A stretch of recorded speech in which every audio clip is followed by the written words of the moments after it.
It's really complicated. This whole thing, this aesthetic philosophy, is really deep, and it can get you can just go down like the rabbit hole, right? But on the surface, I'm glad I've got chickens. Okay, I'll come back. on the I'll surface feed the of chickens. it, on the surface of it, it's like, I mean, especially when I'm working with new people, or even people, it could be experienced people, and you want to find out essentially, what they'd like to do. I also ask them, it's like, well, who's the 5 artists that you love? Who are the 5 artists that you love?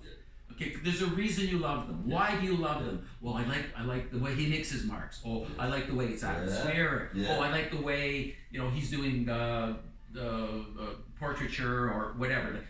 There are reasons why you like your favorite artist. Now, that is embedded in your personal aesthetic philosophy.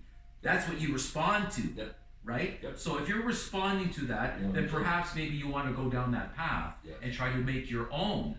Develop your own mark making, develop your own way of doing atmosphere, develop your own way of doing portraiture, right? Because you're becoming, authentic to yourself based on what your personal aesthetic philosophy is, right? I've been looking at a lot of potters lately, and it says the exact same piece, because although you can hear this set of skills that you build over a period of time, that this is how you close, this is how you open, this is how you center a pot, so here's this set of skills, but that at some point, people start to go, yeah, but I like this texture. Yeah, but I like, but this is tough. I love that shape, man. Shit, I want to do it this way. And they start bringing things to that. That's right. And they can build it up. And all of a sudden, it's, people like Walter Keeler with so really elegant sort of architectural forms. Not anything like your throne teapot. No. And so that's what you learn to make. So, I mean, their history of looking at things, they know what they like. Yes. They know what they like. And they're used to a particular language. Where it broadens from that, but not and much. that part of the overall language, that's their dialect. That's right. Right? Exactly. This is my dialect in non-representational art. Terry's is he has his own dialect, but we're speaking the same language.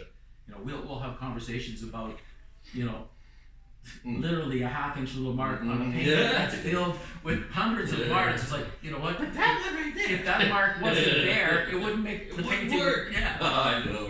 Like these kind of discussions, right? Because it's like reading a book. It's written in a language, but if there's a phrase missing, it doesn't make sense, or a word is inappropriate. It is a language, right? It is. It's a visual language. It is. So but in every discipline, it doesn't matter what it is. You have your personal aesthetic philosophy. You may not know what it is overtly, but you know what you like. Keeps going.